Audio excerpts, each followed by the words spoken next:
Google NotebookLM. So basically what it does, you get documents. You could get like a document that's like 500,000 words long or something like that. And it will make sense, it, summarise it, you can ask it questions about it. I think what's different about it compared to some other things is that this Disney look online, I think. Like, if you paste in an article and it mentions Glasgow or something in it, you kind of then say it, because I tried it last night, or yet this morning. What's the population of Glasgow? It's like that information isn't there in what you uploaded. You've got to get sources, right? But it can interpret what it is. But this wee fun wee fucking feature that's probably use the same amount of power as the Falkirk wheel all day long. Makes a wee podcast episode, and I want to just play just a couple of minutes, right? Just so you can hear where we are. Right? Just so you can go like that. Right, I didn't know that. If you didn't know, right? Do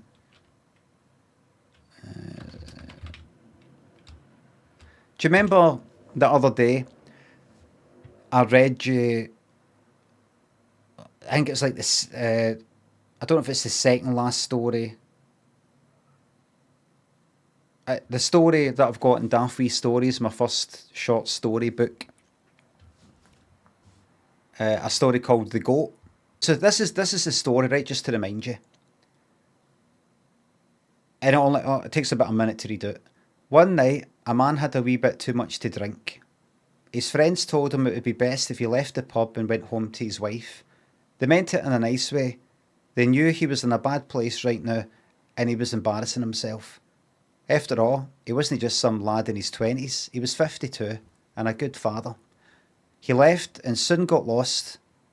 He ended up walking down some country road in the dark. He saw a dead goat trapped in a barbed wire fence. He shagged it. That's it. That's the story, right? And that's in Daft Wee Stories. By the way, if you've got Spotify, Daft Wee Stories, the audiobook is on Spotify. Read by me, the whole book. And my second book, That's Your Lot. And my third one, the autobiography. It's all sitting there for free. Included in, well, Spotify Premium, whatever the fuck it is, I don't know. Sir! If you've got Premium, sir! Just go on to it right now. No, right now, after the stream. Already pirated it, right. Anyway, so I put that in a link. I put that into this this AI thing, this Google thing. And it makes up a podcast thing. And it goes on for 7 minutes. I'm not going to fucking put you through all that. But just the first couple of minutes, right? This took maybe like 2 minutes for it to make, right? Constable, thanks the sub. This took about 2 minutes for it to make, right?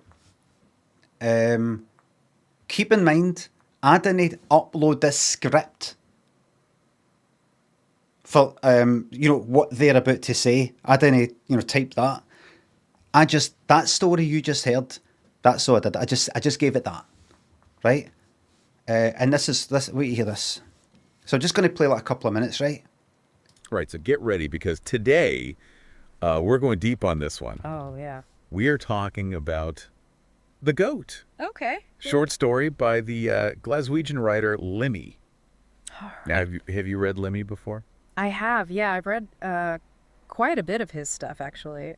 Really interesting writer, and The Goat is really no exception to that. Yeah, he's kind of like if you took like parts of like Irvine Welsh. Yeah. And like I don't know, like a dash of Chuck Palahniuk. You just like put him in a blender. It's very visual, right? Like his writing is very visual. Super visual. You can really see it happening. And you can also like really smell and taste everything that's happening. You can definitely smell it. And by the way, there's one thing I said to it, because you can get notes. You can say talk about mainly this, talk about mainly that. So I said this is a short story by Glaswegian writer Limmy, because I thought it's just a story. I want to know who's fucking wrote it or anything like that. So I just said that, right? So that's how it got that. I don't know how the fuck it's getting the you know, the other bits. But anyway. You can hear the sounds. Oh, yeah. So this one, the goat, I mean, kind of starts out like pretty normal, right? Yeah, I mean, it's definitely like a relatable scenario. Like totally relatable. Especially if you're from Glasgow. Especially if you're from Glasgow, but like even if you're not. I feel like a lot of people have been in this situation where it's like out with your friends. Out with your friends at the pub, having a good time. Having a few too many. You have a few too many. Your friends are like, all right, buddy. Like, you should probably head home. It's time to go. You're like, oh, all right, yeah, I probably should head home. Yeah. So you're like stumbling home. Making your way. You know, you're walking down this country road. Dark out, probably. Yeah, it's dark. It's probably raining. Raining a little bit. It's cold. Chilly. Yeah. And you're just like, I got to get home. Yeah. But then here comes the turn. This is where it gets a little wild. Where Lemmy takes us for a ride. Yeah. So the guy's walking along, right? And he comes across this barbed wire fence. Typical country road situation. Yeah, you're going to see a barbed wire fence or two. For sure. But there's a dead goat stuck in it. Oh, no. Yes, the guy's looking at this dead goat. Right. And it's like, yeah, it's been there for a little while. A little ripe, probably. And, well, I think you can probably guess what happens next. I think I have an idea. He has sex with the dead goat. Oh, my God. Yeah, and it's like, you know, it's so, like, shocking and it's so, like, unexpected. Right. But also, for some reason, it's kind of funny. It's that dark humor that Limmy's so good at. Yeah, it's that dark humor where you're like, I shouldn't be laughing at this, but I kind of am. You're laughing, and then you're like, wait. Why am I laughing? Okay. All right, but then it's like, well, this is Limmy. This is what he does. This is what he does. Where he pushes the boundaries. He takes you to those places. Yeah, and it's like he makes you question why you're laughing too, right? Yeah. Like, what is it about this situation that's making me laugh? Right, and it's like, is it just the absurdity of it? Yeah. Is it the, like, you know, kind of like the shock value of it? I think it's a lot of things all at once. Right. That's 2 minutes and 40. It goes on for 7 minutes, right? I don't know what it does near the end. Hold on. Engaging the reader. It's engaging the reader, and it's making them a part of the creative process. Yeah, and it's making them confront those uncomfortable truths. Yeah, about Right, I start to talk utter fucking shit, right? That's with that story and telling it, written by Glaswegian writer Limmy. I think that's fucking amazing. The uncomfortable truth of shagging a dead goat. That's fucking amazing. I think I've said it before, but see if that was just text to speech. See if that was just everything that they just said there. That I had typed that script, and then you upload a script, and then they speak. That by itself, I'd be like, that sounds fucking perfect. That sounds fucking perfect. Like, I'm not expecting it to be like a pure robotic voice, but I'm expecting to hear some fuck ups. It's just so natural. It's so and rainy, you know, like that. They we kind of, you know, like that. But the fact it isn't. It's read the fucking story, and it's hitting it with that part, and it knows when it's something that's a bit shocking. I mean, why are you laughing at that? Why? How did it? Maybe maybe the fact did I say? I just said writer. I don't know if it looked up Limmy and went Limmy's a comedy person, so this is a comedy story, but I could say it. You know, this is by a very serious author. Thingy, like this isn't funny. I could do another one. I'm not going to do it on the stream, but I could do another one and go like that. This isn't a comedy. This is fucking tragic.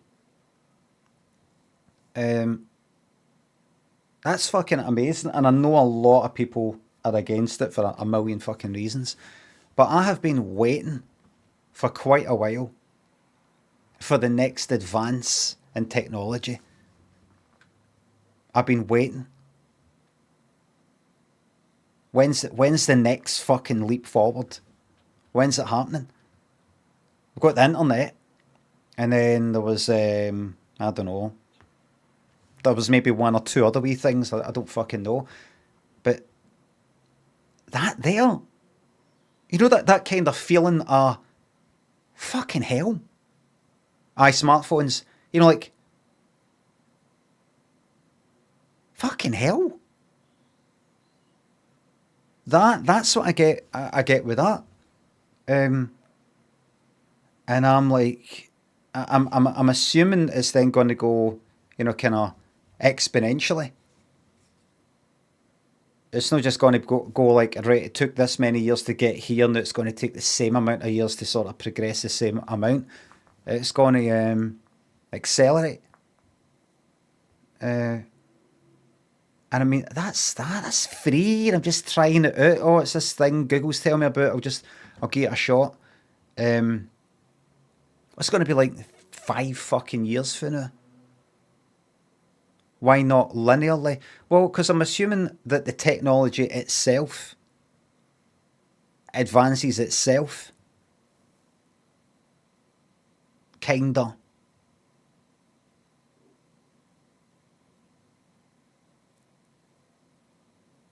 The technology itself can improve itself. It doesn't. No, I mean,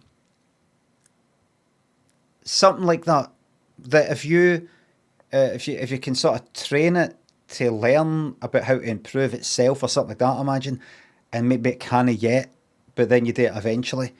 You know, look at the fucking code that we are using to make you. How can it be improved? Using the knowledge that we've given you, and teach yourself it in a fucking loop until, hopefully, finally, Judgment Day.